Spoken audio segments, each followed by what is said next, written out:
1975 ଜୁନ 25 ମଧ୍ୟରାତ୍ରରେ ତତ୍କାଳୀନ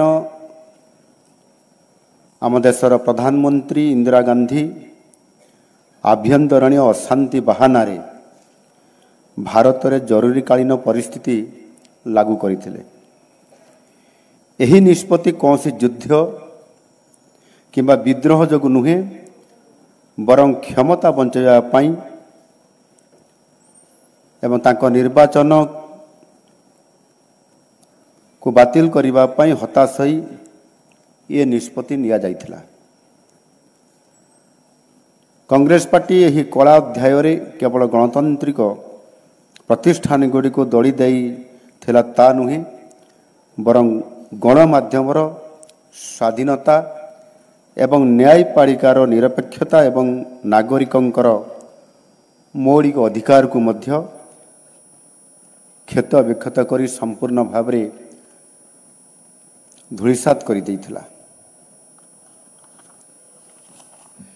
ଏହା ସ୍ପଷ୍ଟ କରିଥିଲା ଯେ ଯେତେବେଳେ ସେମାନଙ୍କର କ୍ଷମତା ବିପଦରେ ପଡ଼ିଥାଏ, ସେମାନେ ସମ୍ବିଧାନ ଏବଂ ଦେଶର ଆତ୍ମାକୁ ବାଜିରେ ଲଗାଇବାକୁ ମଧ୍ୟ କେବେ ବି କଂଗ୍ରେସ ଦଳ ପଛାଇ ନଥାଏ।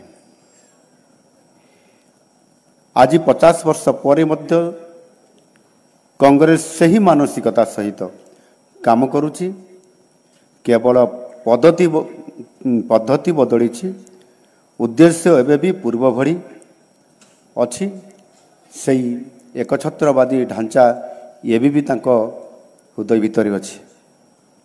1971 ମାର୍ଚ୍ଚରେ ବିପୁଳ ସଂଖ୍ୟାଗରିଷ୍ଠତା ସହିତ ଲୋକସଭା ନିର୍ବାଚନରେ ଜିତିବା ସତ୍ତ୍ୱେ ଇନ୍ଦିରା ଗାନ୍ଧୀଙ୍କ ନିର୍ବାଚନ ବୈଧତାକୁ ଚ୍ୟାଲେଞ୍ଜ କରାଯାଇଥିଲା, ଯାହା ଏଠି ମୋ ପୂର୍ବ ବକ୍ତାମାନେ ମଧ୍ୟ କହିଥିଲେ।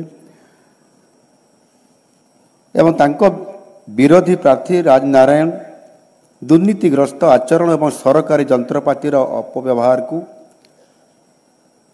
ସୁପ୍ରିମକୋର୍ଟରେ ଆହ୍ଲାବାଦ କୋର୍ଟରେ ଏ ନିର୍ବାଚନକୁ ଚ୍ୟାଲେଞ୍ଜ କରିଥିଲେ। ଦେଶର ଅର୍ଥନୀତି ଯେତେବେଳେ ମାନ୍ଦା ଅବସ୍ଥାରେ ଗତି କରୁଥିଲା, ଯାହା ଯୋଗୁଁ ଲୋକଙ୍କ ମଧ୍ୟରେ ଇନ୍ଦିରା ଗାନ୍ଧୀ ସରକାରଙ୍କର ପ୍ରତି ଗୋଟାଏ ନକାରାତ୍ମକ ମନୋଭାବ ସୃଷ୍ଟି ହେଉଥିଲା। ଅର୍ଥନୈତିକ ସଂକଟ, ମୁଦ୍ରାସ୍ଫୀତି ଏବଂ ଖାଦ୍ୟ ସଂକଟ ସହିତ ସରକାର ମଧ୍ୟ ସେ ସମୟରେ ସଂଘର୍ଷ କରୁଥିଲେ। ବିହାର ଏବଂ ଗୁଜରାଟର ଛାତ୍ରମାନଙ୍କ ନେତୃତ୍ୱରେ ଯେତେବେଳେ ନବନିର୍ମାଣ ଆନ୍ଦୋଳନ ଦେଖାଦେଇଥିଲା ଏବଂ ଧୀରେ ଧୀରେ ଆନ୍ଦୋଳନ ବଢ଼ିଥିଲା, 8 ମଇ 1974ରେ ଜର୍ଜ ଫର୍ଣ୍ଣାଣ୍ଡିସଙ୍କ ନେତୃତ୍ୱରେ ଐତିହାସିକ ରେଳ ଧର୍ମଘଟ ସମଗ୍ର ଦେଶକୁ କବଳିତ କରିଥିଲା।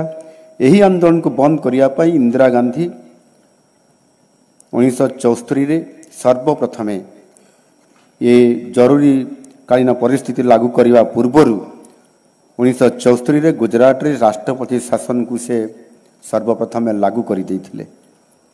1975ରେ ଲାଗୁ ହୋଇଥିବା ସେହି ରାଷ୍ଟ୍ରପତି ଶାସନ ଜରୁରୀକାଳୀନ ପରିସ୍ଥିତିର ନିଶ୍ଚିତ ଭାବରେ ତାର ପ୍ରଥମ ଷ୍ଟେଜ୍ ଥିଲା ବା ଆୟାରମ୍ଭ ଥିଲା।